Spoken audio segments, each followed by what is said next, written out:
Hi, it's Jason with drpremed.com, and people are asking me about guarantees. They want to know if there's 100% assurance that they can get into medical school. Unfortunately, I have to level with you and tell you that there are no guarantees that you'll get into medical school. I've seen students who have out of this world MCAT scores, they have perfect GPAs, and they don't get into medical school. However, I've also seen students who have less than stellar MCAT scores, marginal GPAs, and they get into medical school. There's no way to really predict what's going to happen in the process of getting into medical school. But you can take steps to boost and enhance your chances of being successful. For one, you can have a strong MCAT score because that's the number one factor that ADCOMs look at when they're making medical school admissions decision. Secondly, you need to have a competitive GPA. And why are those two factors important? Because most medical schools, they use computers where there's a minimum threshold. If you don't meet that minimum value in your MCAT score or GPA, they're going to toss aside your application. Why? Because medical schools receive way too many applications than they can possibly review. Think about this. If you're medical school and you have 12,000 people applying to your medical school, you need a quick, fast, and dirty way to whittle down the pile of candidates that's going to be realistic for your committee to look at. And so that's the first thing to do with that. And then beyond that, then they start looking at what type of person you are, what are you bringing to the table for medical school. And the easiest way to do this is found in your personal statement for medical school. So that's why it's extremely important that once you have the numbers to be competitive, to get yourself in the door, is to then focus on really writing a strong, compelling personal statement and not making a mistake that a lot of students make in writing their personal statement that does nothing to help them stand out, because right now you're just a diamond in the rough pre-med competing against 51,679 other applicants to medical school. Yep, there's 50,000 plus of you guys applying each year. And so you really have to ask yourself, how do I stand out? What makes me special? What makes me unique? What am I going to be bringing to a medical school class? If you can't answer that, or if that's not obvious, you're going to just fall through the cracks, and you're most likely not going to get into medical school. And I see that happening way too much. There's a reason why 60% of first-time applicants to medical school don't get admitted. It's because you're not aware of what's going on when it comes to admissions and what it takes to be successful. A lot of times students approach getting into medical school from their personal perspective, what they want, what they believe is their right, what they believe is their privilege, what they believe you're entitled to.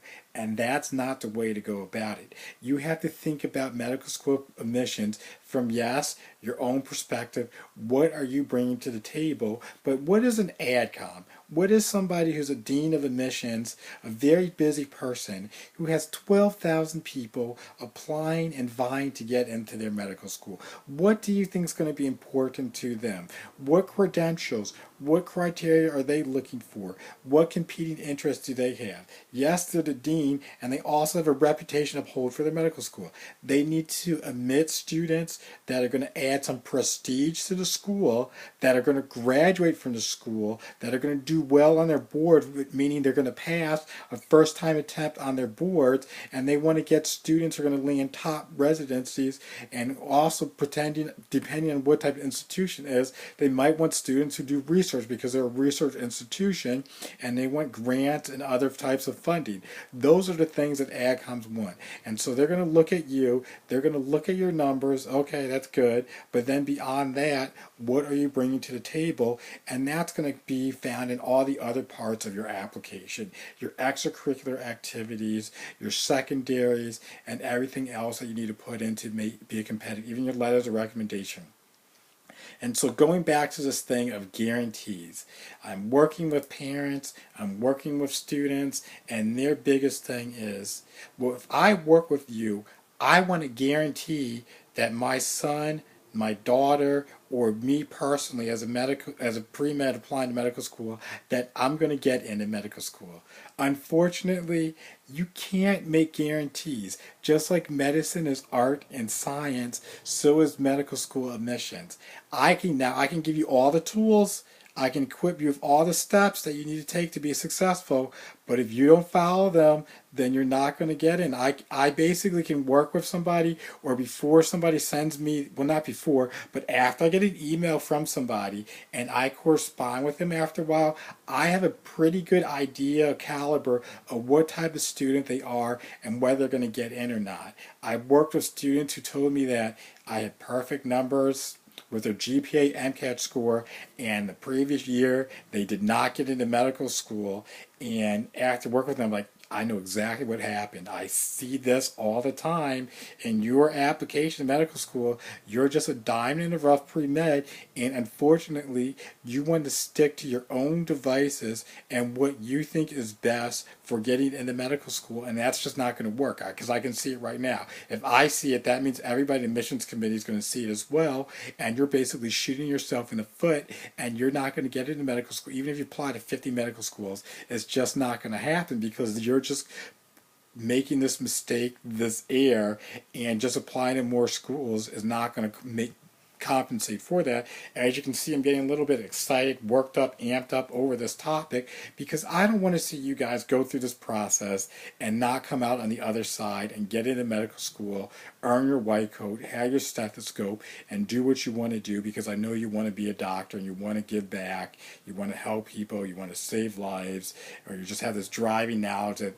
for a long time you wanted to be a doctor and you can't imagine yourself doing anything else. So I see that, I empathize with you in regards to that, but you have to make sure that you're a qualified applicant, and there aren't guarantees. I was telling one person who wanted a guarantee that if they work with me, they'll get into medical school. I had to tell them, well, I have a track record.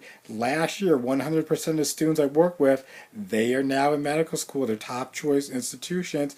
I can do the same for you. That's why I asked you a couple of intro questions to kind of get a little bit about your background.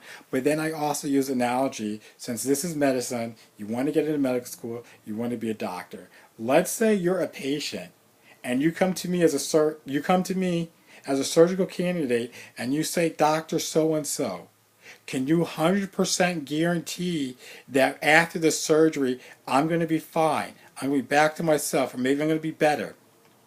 Now, what would you do if the doctor said, yes, 100%, I can guarantee you, I went to medical school, I did 5 years of residency, I did 2 years of fellowship training, so I am very confident with 100% guarantee that you're going to be totally fine after this operation, and your life is never going to be how it was in the past. It might be a lot better.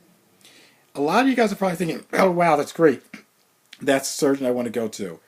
Wrong. You don't want to go to that type of surgeon, because they gave you too much hope, and there's something called informed consent, and there's always a risk associated with any surgery. Now, I can be the best surgeon, I can be out of this world, I can be a world-renowned surgeon, but there are always something called complications that could potentially arise. Now, if I'm a great surgeon, my complication risk is very low, minuscule, but there's always that chance that something could go wrong and adversely affect you and your outcome from the surgery. So a good surgeon is going to tell you, I have all these years of training. I've done surgery on cases like yours. I'm highly confident that we will have a good outcome, but there's inherent risk involved with any type of surgical procedure, so I want you to be aware of that. But I can tell you that if you don't have the surgery with me, I can almost guarantee that something very bad and risky is going to happen for you. And so together, though, we can mitigate those risks as much as possible and optimize your health and chances of going into the surgery to have a full recovery and to be on the road of health.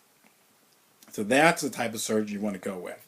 They're telling you, yes, they're very experienced, they've done a procedure before, but there's also risk involved, but they don't anticipate it. But even if there are risks, they know what to do to mitigate them and lessen them. And that's the same thing that I tell parents and students when they want to work with me for getting into medical school, yes, you want to get in. Yes, I had a 100% success rate last year. Does it mean that's going to happen this year?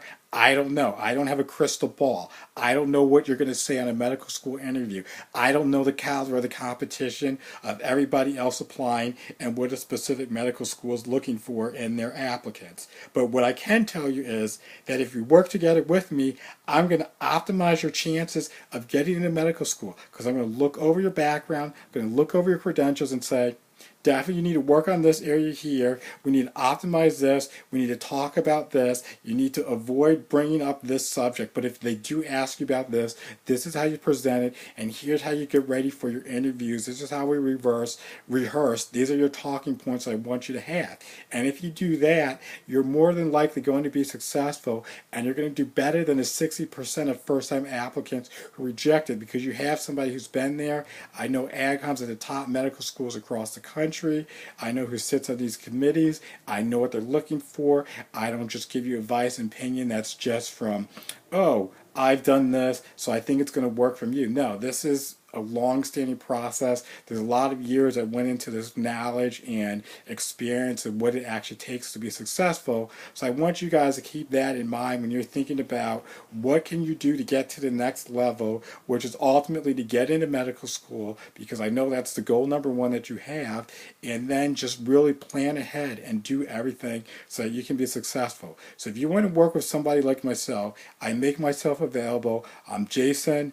I'm at drpremed.com. That's the website. That's where you can find my contact information. We could have a little chat. Either some students like to just email me their questions back and forth. We do that. Or you can hop on a quick phone call and I can kind of gauge right from that conversation what should be the next steps for you. No, I'm not a hard seller. I'm not trying to get you on the phone.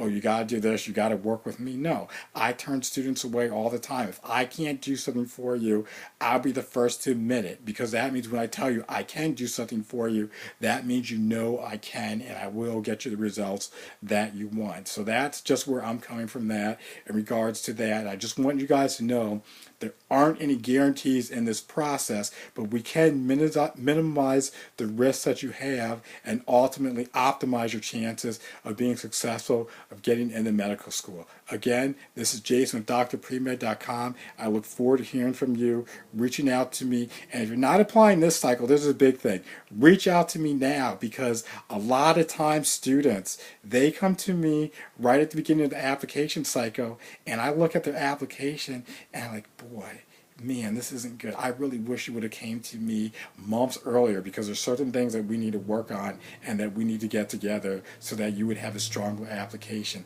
So if you're going into your junior year, you're going to be applying, or senior year, and you're going to be applying, or you know you're going to be applying next year, reach out to me, because I have some goodies for you that you definitely don't want to miss out on, that's really going to position you as a strong applicant for the time that you're ready to apply to medical school. Again, Jason with drpremed.com. I look forward to hearing from you.